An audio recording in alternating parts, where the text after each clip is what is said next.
Hello guys, আসসালামু আলাইকুম। আশা করি সকলেই ভালো আছেন। আসলে যে সময়টা চলতেছে এই সময়টা ভালো থাকার কথা না, কারণ 2024 সাল যে আমাদের জীবনে এত ভয়াবহ একটা দুর্যোগ নিয়ে আসবে আমরা কখনো কল্পনা করিনি।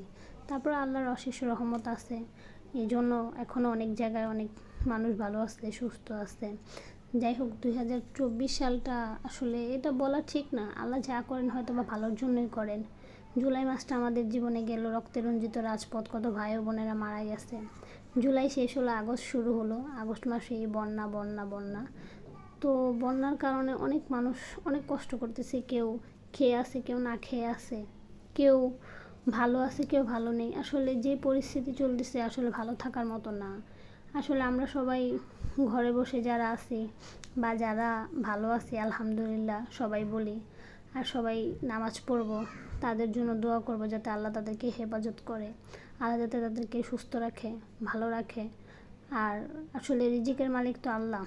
আমরা যে যাই পারি, যেখান থেকে পারি, আমরা তাদেরকে যদি কিছু কিছু দিয়ে সাহায্য সহযোগিতা করি, হয়তো বা তারা একটু ভালো থাকবে।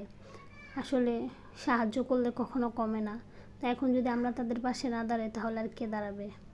তো আসলে তাদের জন্য অনেক খারাপ লাগে, কত ছোট ছোট বাচ্চা না খেয়ে আছে, খেয়ে আছে, অনেকে অনেকে না খেয়ে আছে, অনেক কষ্ট করতেছে। আসলে কি বলবো, কি যে বলবো বুঝে পারতেছি না। যাই হোক, সবার জন্য দোয়া করি, সবাই ভালো থাকুক।